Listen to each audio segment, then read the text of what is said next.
रहे news foundation और मैं हूं सांत्वना आपके साथ।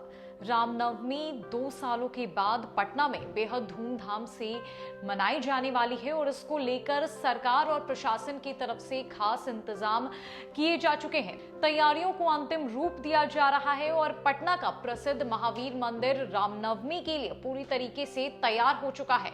लेकिन काम की खबर हम आपके लिए ये लेकर आए हैं कि पटना में 9 और 10 अप्रैल को ट्रैफिक व्यवस्था पूरी तरीके से बदल जाएगी। प्रशासन ने नए रूटों को तय किया है, यानी कि जो नॉर्मल रूट आप तय करते हैं रोज कहीं आने जाने के लिए, उन रूट्स पर प्रतिबंध लगा दिए जाएंगे।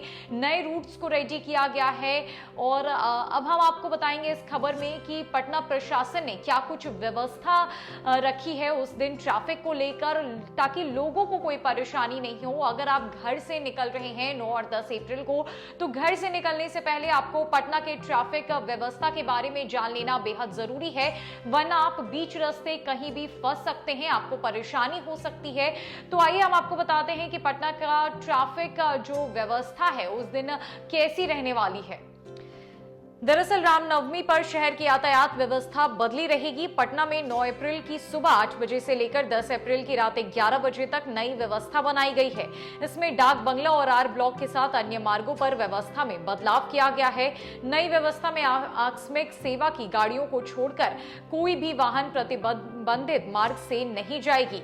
पटना जंक्शन स्थित महावीर मंदिर जाने वाले श्रद्धालु को लेकर भी व्यवस्था बनाई गई है। इसके तहत प्रसाद से लेकर दर्शन तक के लिए पूरा बदलाव किया गया है। अगर आपको महावीर मंदिर जाना है तो जान लीजिए कि कौन सा रूट आपके लिए सही होगा।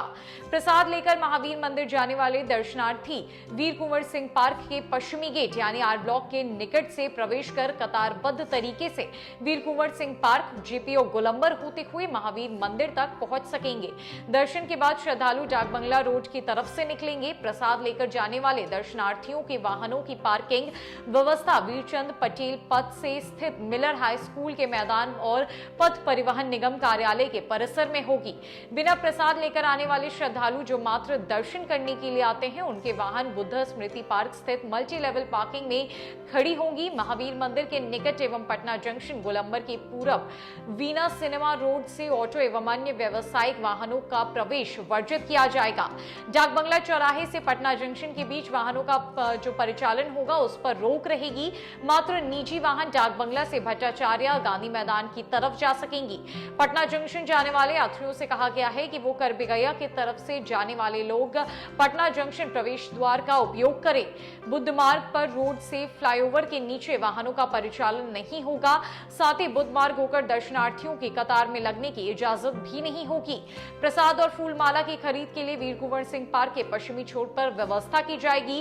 गौरतलब है कि अदालतगंज रोड में पूरब से पश्चिम यातायात व्यवस्था वन वे रहेगा, यानी वीरचंद पटेल पथ से अदालतगंज रोड में वाहनों का प्रवेश वर्जित रहेगा। इस दौरान यात्रियों को पटना जंक्शन की तरफ जाना हो तो वे कोतवाली थाना से बुद्ध मार्ग होते हुए आरओबी अपर से करबिगया की तरफ पटना जंक्शन तक जा सकेंगे। 10 अप्रैल की शाम यदि श्रद्धालुओं की कतार महावीर मंदिर से जेपीओ गोलंबर तक हो जाती है तो इस परिस्थिति में आर ब्लॉक चौराहा से मात्र निजी वाहनों को जेपीओ गोलंबर से बाएं बुद्ध मार्ग होते हुए बुद्ध स्मृति पार्क मल्टी लेवल पार्किंग तक जाने की अनुमति होगी।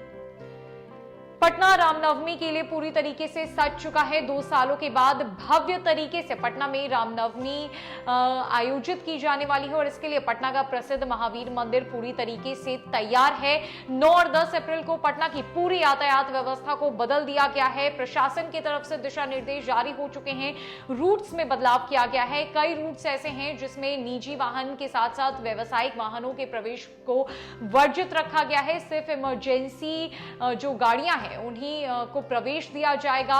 किन किन रूटों में प्रवेश वर्जित है, किन किन रूटों को लाइन अप किया गया है नई व्यवस्था के तहत, प्रशासन ने क्या कुछ इंतजाम किए हैं, खासकर महावीर मंदिर जाने वाले श्रद्धालुओं के लिए क्या कुछ इंतजाम किए गए हैं, वो सब अपडेट हमने आपको इस खबर में दी है। फिलहाल के लिए इस अपडेट में इतना ही है। कई खबरों के लिए हमारे साथ बनी रही न्यूज फाउंडेशन में। नमस्कार।